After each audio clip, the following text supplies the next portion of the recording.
شعبه وزارت کارهای داخلی یک در نویای سینا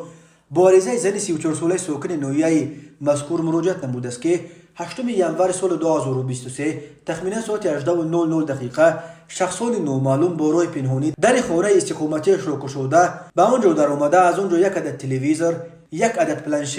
یک عدد نوتبوک، 3 عدد انگشترین و 2 عدد حلقه را دزدیده از جای حادثه غیب زدند. هنگام گذراندن چاره‌بینی‌های اپراتیوی جستجویی از جانب کارمندان میلیسیا، مرد 30 ساله ساکن نویای شهر نو که پیش با ماده 244 کودکس جنایتی جمهوری تاجیکستان ثبت شده است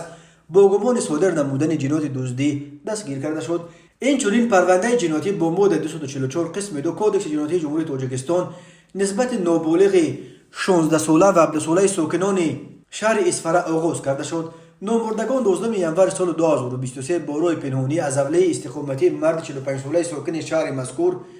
8 خلطه زردآلوی خشک کرده شده را دزدیده از جای حادثه غیب زدند. ضرر رسانیده شده 27400 سومانی را تشکیل می‌دهد. از روی این حادثه تفتیشات ادامه دارد. به شعبه وزارت کارهای داخلی یک در نویای شاه منصور با عریضه مرد 60 ساله ساکن نویای مذکور مراجعت نموده است که ماه نوامبر سال 2021 مرد 34 ساله ساکن همین نویه با راه فریب به باوریش در آمده از او 1 میلیون روبل روسی را گرفته از این مبلغ 490,000 را برگردانیده باقی مانده مبلغ 510,000 تومان برنگردانیده است. اینچنین به شعبه وزارت کارهای داخلی یک در نویای فردوسی با عریضه جوانزن 22 ساله ساکن نویای مذکور مراجعت نموده است که ماه اکتبر سال 2022 جوانزن 22 ساله ساکن همین نویه با راه فریب به باوریش در آمده از او یک عدد تلفن موبیلی طبقه آیفون 13 و یک عدد تلفن موبیلی طبقه آیفون X10 اینچنین مبلغ‌های پولی را متناسباً گرفته به نام برده به مبلغ 67700 سومانی ضرر مادی رسانیده است. همزمان به شعبه وزارت کارهای داخلی در نویه اسماعیل سومانی با عریضه مرد 33 ساله ساکن پایتخت مراجعت نموده است که سال 2019 مرد 41 ساله ساکن همین نویه با راه فریب به باوریش در آمده از او یک عدد اکسواتر تسمه چرخ را با ارزش 632,000 سومانی قبول کرده گرفته وعده داده است که برای وضعش از آشیانه پنجم و نهم کوچه مهنت شهر دوشنبه 2 منزل استقامتی گرفته می‌دهد، اما نامبرده تا حال وعده‌اش را اجرا نکرده مبلغ‌های به دست آورده‌اش را به منفعت شخصیش صرف نموده است. نسبت گمان بر شونده پرونده جنایتی با ماده 247 کودکس جنایتی جمهوری تاجیکستان آغاز کرده شده تفتیشات ادامه دارد. همین طریق به شعبه وزارت کارهای داخلی در نویه اسماعیل سومانی با عریضه مرد 50 ساله ساکن نویه مذکور مراجعت نموده است که سال 2019 مرد 56 ساله ساکن همین نویه با مصلحت پیشکی با مرد 47 ساله ساکن شهر دوشنبه با راه فریب به باوریش در آمده